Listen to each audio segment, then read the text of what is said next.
सुखदेव जी ने, वेदव्यास जी ने इस पाप का उपाय भी बताया है कि कहीं किसी जीव ने अपने जीवन में बहुत सारे पाप कर बैठा हो, अब क्या करे, अब हो गए तो हो गए, उनको तो बदला नहीं जा सकता। जिसके जीवन में पाप हो चुके हैं, कर चुका है वो पाप, तो अब क्या करना चाहिए। तो कहा, ये बात खुद भगवान कह रहे हैं कि सम्मुख होए जीव मोहे जब ही, जन्म कोटि अघनाशो तब ही। जैसे ही कोई जीव मेरे शरण में आता है और हाथ उठा के कह देता, प्रभु हाँ पाप हुए हैं तो हुए हैं, पापी हूं तो हूं, ये भाव रख के जो शरणागत हो जाता, भगवान कहते मैं उसके सारे पापों का नाश कर देता, मैं सारे पापों को नष्ट कर देता।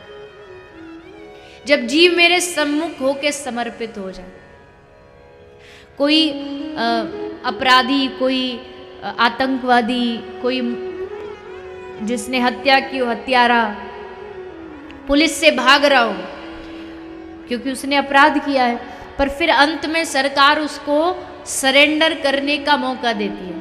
अगर तूने सरेंडर कर दिया, समर्पण कर दिया, तो तेरी जो सजा है वो कम कर दी जाएगी समर्पण करने से। तो जब समर्पण करने से सजा कम कर दी जाती है, वही अगर भगवान के चरणों में समर्पित हुआ जाए तो कम नहीं, भगवान कहते मैं सारे तुम्हारे हिसाब के बही खाते सब मिटा देता हूं, पर एक बार समर्पित होना पड़ेगा।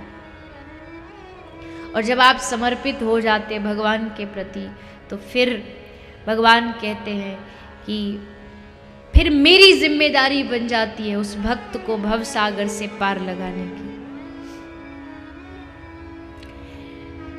ऐसी कथा आती है ब्रज की,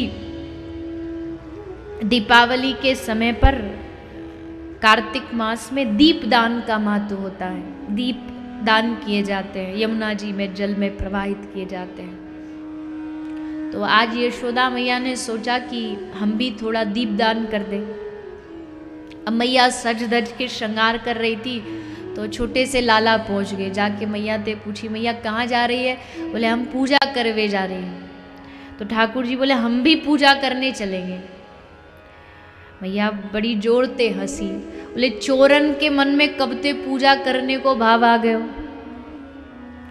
ठाकुर जी बोले मैया देख मजाक मत उड़ा, कभी कभी गलत आदमी के अंदर भी कभी कभी तो अच्छे भाव आ ही जाते हैं, तो हमारे अंदर भी आ गए। आज हमारा भी मन है कि हम भी पूजा करेंगे। तो मैया बोली ठीक है चलो। तो लाला का हाथ पकड़ के, उंगली पकड़ के माता यशोदा यमुना किनारे ले आई। अब सारी गोपी आई थी, हाथ में दिया ले लेके, यशोदा मैया भी आई थी, जल में प्रवेश कर रही थी यमुना जी में। तो यशोदा मैया ने लाला को पहले ही सावधान कर दिया कि देख कन्हैया प्रभाव बहुत तेज है यमुना जी को, तो एक काम कर तू यहाँ किनारे पे शांति से बैठ जा और देख कोई ऊधम मत करियो, मैं जहाँ छोड़ के जा रही हूँ यहीं बैठो पइयो। तो कन्हैया बोले मैया मैं कभी ऊधम करूँ का? मैया बोली हाँ तू तो बिल्कुल भी ऊधम ना करे, पर देख लाला आज कोई ऊधम मत करियो, आज हम पूजा कर रहे हैं, इसमें कुछ गड़बड़ हो गई ना तो हम तुमको माफ़ नहीं करेंगे, चुपचाप यहीं बैठे रहना। ठाकुर जी बैठ गए। मैया गई भीतर, गोपियाँ गई, सबने हाथ में दिया ले ले करके दान किया, दीप दान हुआ, दिए आगे बहने लगे। अब थोड़ी दूर जाके यशोदा मैया की नज़र गई कि यहाँ से तो सही बह रहे हैं, पर आगे जाकर के धीरे धीरे सब गायब हो गए, एक भी दिए की लौ दिखाई नहीं दे रहे। तो यशोदा मैया ने ऐसे डूब तो नहीं सकते, तो मुड़ के देखा पीछे, ध्यान से देखा तो कन्हैया यमुना के बीच में खड़े हैं और वहाँ सारे दियों को हाथ में लेकर के अपनी गोदी में भर के खड़े। तो मैया बड़ी जोर से नाराज हुई, भाग के आई, डांट लगाई, तुझको बोला था ना कि यहाँ किनारे पे बैठे रहना, भीतर मत आ, क्यों यहाँ भीतर आया? तो ठाकुर जी ने भले बाल रूप में उत्तर दिया, पर वो उत्तर बड़ा सत्य था। भगवान ने कहा मैया ये सारे दिए डूब रहे थे पानी में, इसलिए मैं इनको बचाने आ गया। यशोदा मैया बोली डूबते तो बहुत हैं, तू क्या सबको बचाएगा? तो कान्हा ने कहा नहीं नहीं, सबका ठेका हमने नहीं लिया है, पर इन दियों का मुख मेरी तरफ था और जिसका मुख मेरी तरफ हो उसको मैं कभी डूबने नहीं दे सकता। उसको पार लगाना फिर मेरा दायित्व है, फिर मेरी जिम्मेदारी है, मैं उसे कभी डूबने नहीं दे सकता। ये भगवान की उनके प्रति समर्पण करने का लाभ है कि भगवान फिर स्वयं बाह को पकड़ लेते हैं।